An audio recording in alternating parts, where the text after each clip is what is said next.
All right, I had to check out this video. It's titled Australia's 200 billion secret plan to flood the Outback. Why on God's green earth would you flood the Outback? Is it to help the ecosystems? You're probably going to destroy a lot though. Nonetheless, this is coming from the channel Curious Reason. I'm very curious about this. Seems like a crazy idea. I have no idea what I'm in store for, but your American friend here is going to learn why people want to flood the Outback. All right, smash the like button. Let's dive in. Imagine transforming this into this. For over a century, that's exactly what Australia planned to do with its sun-scorched interior. Create a vast inland sea stretching 1,000 kilometers across the Outback. Australia nearly spent $200 billion to create its own Mediterranean Sea in the middle of the desert, a project that would have changed the climate of an entire continent. Sounds like a scene from Mad Max Fury Road. Should we really be doing this? As humans, should we be not like adapting the land? I mean, I kind of get it, but this is wild. He's talking as if they already did it though. Road meets Waterworld. Interestingly, what many Australians don't realize is that an inland sea actually existed here once. The ancient Eromanga Sea covered much of Central Australia 140 to 100 million years ago, the weather home to prehistoric marine reptiles and giant ammonites. In a sense, these inland sea dreamers weren't creating something new. They were unconsciously trying to restore what nature once built. Look at how good AI has gotten, by the way. When did this video come out? Yeah, 4 months ago, like the AI footage, B-roll. I do like AI for that, especially if you're a creator trying to find like a quick B-roll shot. You can tell though that it is built. But here's the surprising part. Internal documents reveal this failed project has been secretly revived with cutting-edge technology, and climate scientists now believe it might be Australia's only hope against its Achilles heel, catastrophic drought. The question is, would creating this sea save a continent or destroy it? Fast forward to the 1800s. European explorers like Charles Sturt trekked into Australia's red center, expecting to find a massive inland river or lake. Instead, they found deserts. Sturt wrote in his journal, "I could not help thinking that some great convulsion had torn these regions asunder, but the idea of an inland sea never died." Enter John Bradfield, the Einstein of Australian engineering. In the 1930s, fresh off designing the Sydney Harbour Bridge, Bradfield proposed redirecting floodwaters from Queensland's tropical rivers into the Lake Eyre Basin, a depression 15 meters below sea level. His plan was a 2,300-kilometer network of dams, pumps, and canals to fill the basin, creating a sea larger than Belgium. Think of it as Australia's version of the Panama Canal, but instead of connecting oceans, it would terraform a desert. Bradfield argued this inland sea would cool the continent's climate, generate hydropower, and create farmland rivaling California's Central Valley.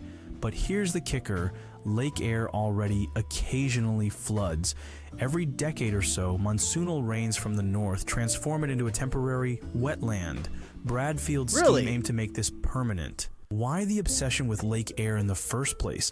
Let's break it down its mechanics. Australia's outback is a giant bathtub. The Lake Eyre Basin covers 1.2 million square kilometers, 17. That would be some crazy water skiing on that thing. Am I right?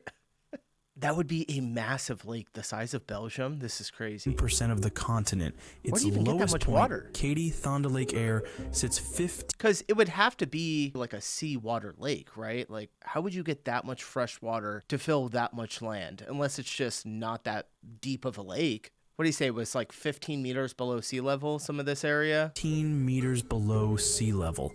During Thonda Lake Eyre sits 15 meters below sea level. Right, I was right, 15. During rare floods, water rushes in from rivers like the Diamantina and Cooper Creek, filling the basin in a matter of weeks.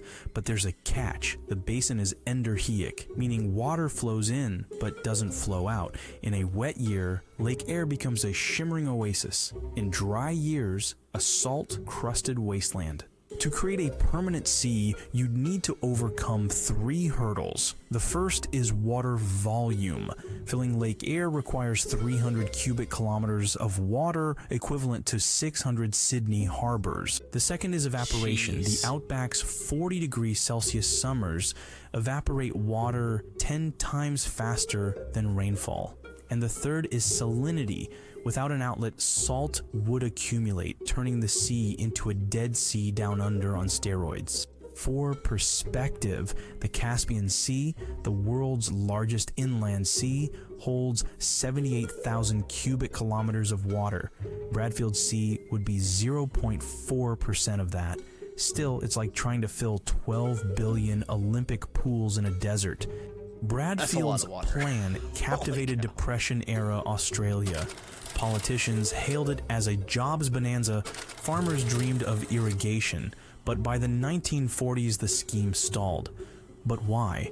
The Bradfield scheme faced 2 stubborn opponents, physics and mathematics. Engineers calculated that evaporation would drain the sea faster than rivers could fill it. I was just going to say, I was like, by the time the water even gets there through canals, how much of it would be evaporated if they took it from somewhere else? Just getting baked in that sun. Oh my gosh. It probably would change the weather though, don't you think? I know that when they have huge, large bodies of water, sometimes it'll actually create like its own storms above it. So, but then what are you doing though to the earth if you're like manually changing the weather? I mean, I don't know. Are they already doing that?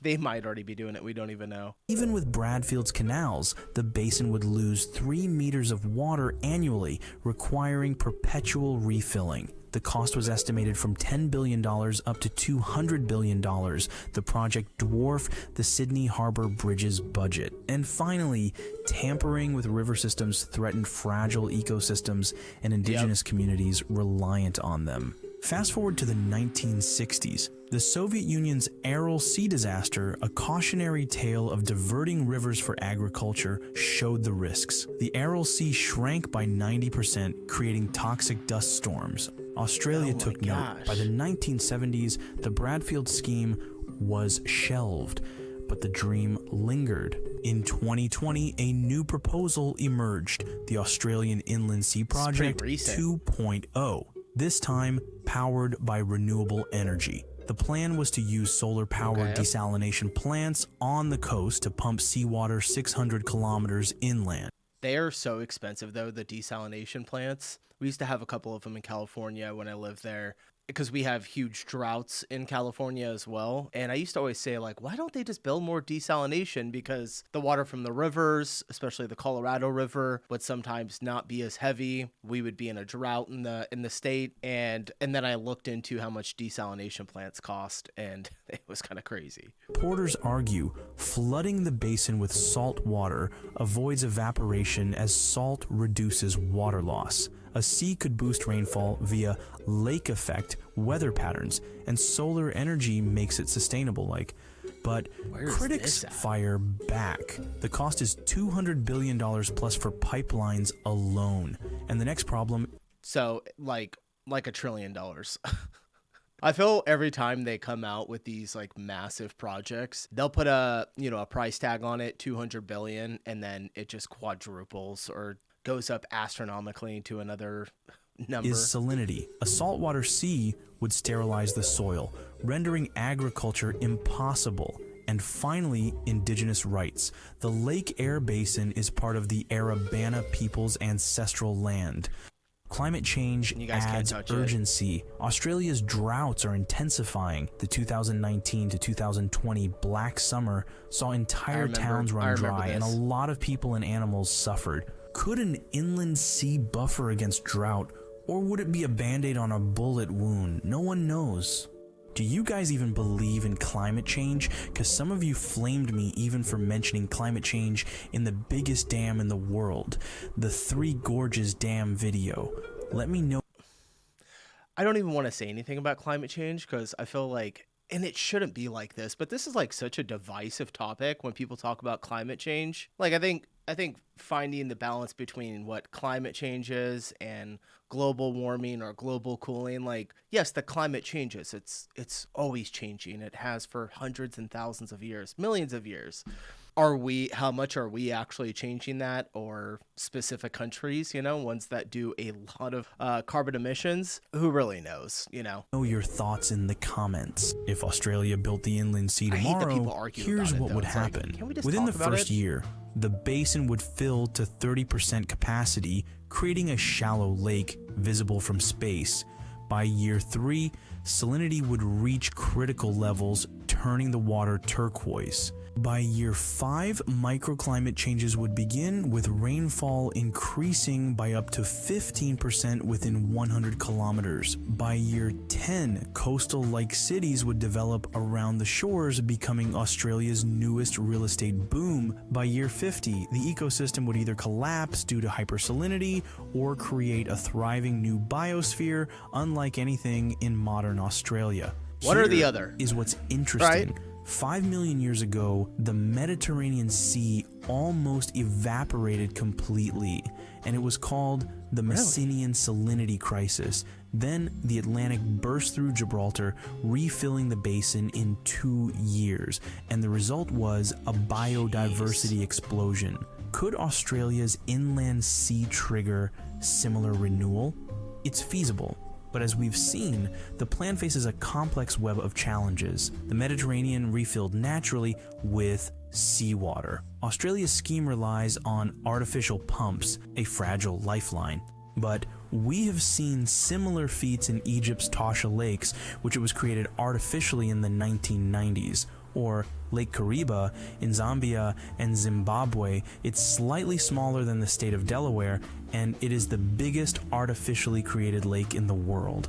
In 2023, architect firms proposed solar cities around the hypothetical sea, self-sufficient metropolises powered by renewables. Imagine Dubai-style skyscrapers rising from the Outback, surrounded by algae farms producing biofuel. To succeed, engineers wouldn't just build dams, they'd erect walls against an advancing force as relentless as the colossal Titan, where every blueprint is a battle cry. But let's get real. Current tech isn't there yet. Breakthroughs like graphene filters, which could desalinate water 100 times cheaper, or salt mining the sea's salt for export. Even with these, the project remains a Hail Mary. The biggest hurdle isn't engineering, it's ethics. A huge risk. The Arabana people call Lake Eyre Kadi Thanda, a sacred site. Flooding it risks erasure of culture and songlines older than the pyramids. As Elder Aaron Stewart stated, "Our stories are written in this land. You can't drown them." Economically, the sea might never pay off. The region is stricken with poverty, especially the Aboriginal poverty. It's like ordering smashed avo at a cafe while your mate can't afford toast. Australia's mining boom made it rich without mega engineering. Why gamble on a sea? Australia's inland sea is a Rorschach test of ambition. To some, it's a climate solution. To others, a colonialist fantasy. Yet the idea persists because it speaks to humanity's oldest urge to conquer nature. Will it ever happen? Probably not. But as droughts worsen, Yeah, I don't think so. don't be surprised if the debate resurfaces. After all, Australia loves an underdog story, and what's more underdog than a desert fighting an ocean? Also, Australia sucks at fighting the nature. Just look at the Emu War, where Australia famously lost. So, what do you think? Wait. I'm not going to just gloss over that. An emu war? What is he talking about? What? Desert fighting an ocean. Also, Australia sucks at fighting the nature. Just look at the Emu War, where Australia famously lost. So, what do you think? Okay. Should Australia gamble billions on a man-made sea, or invest those resources in many small, smart water solutions instead? This video took over. It would be really cool if they actually did this. I'm not going to lie. It would be a feat of just, modern engineering, and it would be a sight to behold. But also, I just worry about what it would do I feel like when you try messing with Mother Nature like that, like it's gonna fight back. I don't know. Maybe I'm just naive about it. Who knows? Maybe there's going to be a pole shift that will just do everything naturally. That is a fun conspiracy to go down. All right, this was an interesting video. I have never heard of this before. I appreciate the recommendation, you guys, and I'm going to get out of here. I'll see you in the next one. Peace.